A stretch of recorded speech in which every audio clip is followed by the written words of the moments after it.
Creditors को payment नहीं करना क्या आपके लिए सरदर्दी बन सकता है? जी हाँ दोस्तों, बजट 2023 में एक अमेंडमेंट किया गया है जहां पर यह बताया गया है अगर आप अपने क्रेडिटर्स को पेमेंट नहीं करते हो टाइम पर तो इसका डिडक्शन आपको नहीं मिलेगा। मैं Manish Kumar Sinha cross business boundary में आपका स्वागत करता हूं।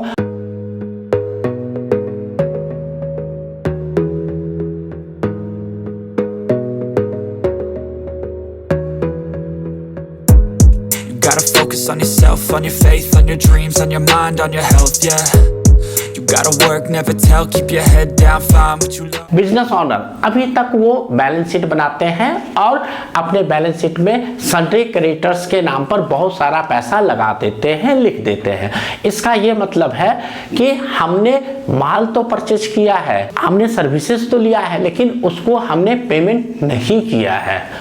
और ये पेमेंट हो सकता है 1 महीने बाद करें, 2 महीने बाद करें, 3 महीने बाद करें, 5 महीने बाद करें, लेकिन एज ऑन 31 मार्च 2022 हो या 2021 हो या 2023 जो अभी आने वाला है, हमने इस डेट को पेमेंट नहीं किया है। ये होता है हमारा सन्ड्री क्रेडिटर्स। तो इसी चीज को समझते हुए फिनांस मिनिस्टर ने एक अमेंडमेंट किया है। ये अमेंडमेंट क्या है, ध्यान से सुनना। रीजन क्या है, अगर आप इस बात को नहीं समझोगे तो नेक्स्ट ईयर से जो आपका बैलेंस शीट बनेगा वो कहीं ना कहीं प्रॉब्लम में आपको डालेगा। इस बजट में ये कहा गया है आपके जो भी क्रेडिटर्स है उसको आपको टाइम पर पेमेंट करना है।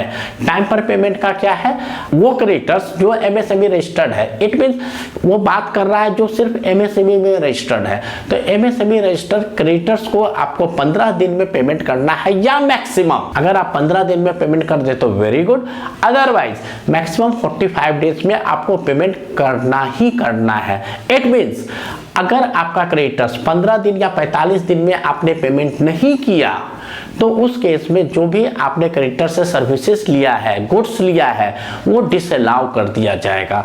इसको हम एक एग्जांपल से समझते हैं। मेरा टोटल टर्नओवर है 1 करोड़ रुपए का। यहाँ पर मैंने परचेज किया 70 लाख का माल और बैलेंस शीट में मैं 20 lakh as a sundry creditors दिखा रहा हूं। मैं एजम्पशन में चलता हूं कि सारे क्रेडिटर्स मेरे एमएसएमई रजिस्टर्ड है और मैं एमएसएमई वाले से ही सारा माल परचेज कर रहा हूं।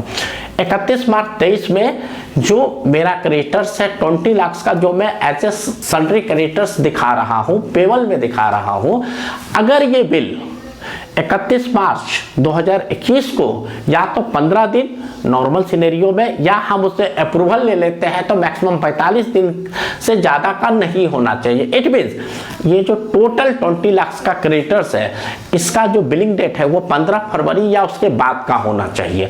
अगर उससे पहले का है ये सन्ड्री क्रेडिटर्स तो हम इसका बेनिफिट नहीं उठाएंगे।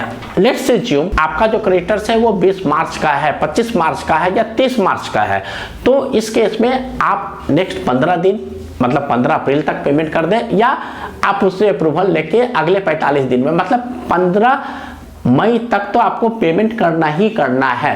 इट मीन्स कि जो भी बैलेंस शीट में आप क्रेडिटर्स दिखा रहे हो उसका पेमेंट या 15 अप्रैल या with permission with approval of creditors 15 मई तक आप पेमेंट कर दो तो आपको सारे खर्चे का डिडक्शन मिलेगा। नहीं तो क्या होगा, जैसे मैंने बताया कि आपका टर्नओवर है 1 करोड़, आपका परचेज है 70 लाख और अदर एक्सपेंडिचर लेट्स जो मान लेते हैं 25 लाख का है, तो नेट प्रॉफिट कितना हो गया 5 लाख। आप 5 लाख के ऊपर टैक्स देते हो। अगर इंडिविजुअल हो तो कोई टैक्स नहीं लगेगा, पार्टनरशिप फॉर्म है तो 30%, कंपनी है तो 25% टैक्स लगेगा।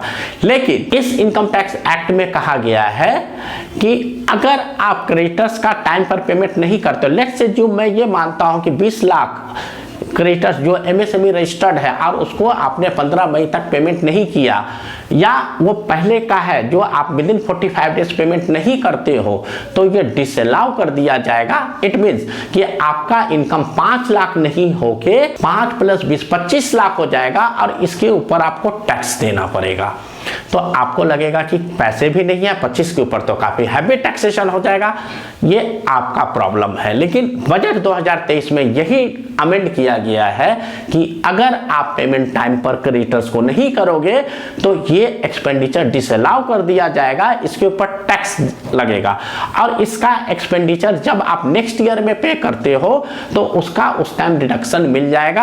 आप उसको as a carry forward losses में या जिस तरीके से आपको एडजस्ट करना है आप कर सकते हो। लेकिन जिस साल आपने परचेज किया और टाइम पर आप पेमेंट नहीं करते हो तो डिसअलाउ कर दिया जाएगा। यह प्रोविजन सिर्फ एमएसएमई क्रेडिटर्स का है। अगर आप जो माल या गुड्स या सर्विसेज ऐसे बंदे से परचेज करते हो, ऐसे क्रेडिटर से परचेज करते हो जो एमएसएमई रजिस्टर्ड नहीं है, तो ये सेक्शन अप्लीकेबल नहीं होगा। बट आज के डेट पर ऐसे बहुत कम सर्विस प्रोवाइडर या गुड्स प्रोवाइडर है जो एमएसएमई सर्टिफाई नहीं हो। ऑलमोस्ट आज की डेट पर हर सर्विस प्रोवाइडर या मैन्युफैक्चरर या गुड्स प्रोवाइडर एमएसएमई सर्टिफिकेट ले चुका है। तो ये आपको ध्यान रखना है और ये आपको अपने क्रेडिटर से लिख के लेना है कि आप एमएसएमई रजिस्टर्ड हो या नहीं। अगर वो एमएसएमई रजिस्टर्ड है तो विद इन 15 डेज या विद अप्रूवल ऑफ क्रेडिटर्स आपको 45 डेज में पेमेंट करना है, नहीं तो आपको इसके ऊपर टैक्स लग जाएगा। अगर आपने 45 दिन में पेमेंट नहीं किया तो वो डिसअलाउ कर दिया जाएगा। तो दोस्तों मैं सिर्फ ये बताना चाह रहा था कि बजट 2023 में जो अमेंड किया गया है, यहाँ पर जब भी आप कोई गुड्स लेते हो, सर्विसेज लेते हो, तो उस क्रेडिटर्स का पेमेंट टाइम पर कर देना। सो नेक्स्ट ईयर से आपको डिसअलाउ का प्रॉब्लम फेस नहीं करना पड़ा, क्योंकि अगर ये डिसअलाउ हो गया तो आपको टैक्स काफ़ी हैवी देना पड़ेगा। इससे रिलेटेड कोई भी आपके पास सवाल हो, आप कमेंट बॉक्स में हमसे सवाल पूछ सकते हैं, वहां पर सारे सवालों का जवाब दूंगा।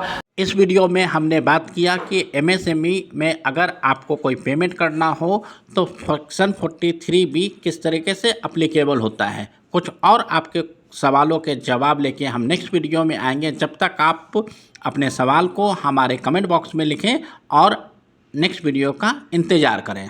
और अभी तक आपने हमारे चैनल को सब्सक्राइब नहीं किया है, जरूर कर लेना, बेल आइकन क्लिक कर लेना, सो नेक्स्ट वीडियो का नोटिफिकेशन आपके पास आ जाए। तब तक के लिए दोस्तों नमस्कार, थैंक यू। Audio Jungle।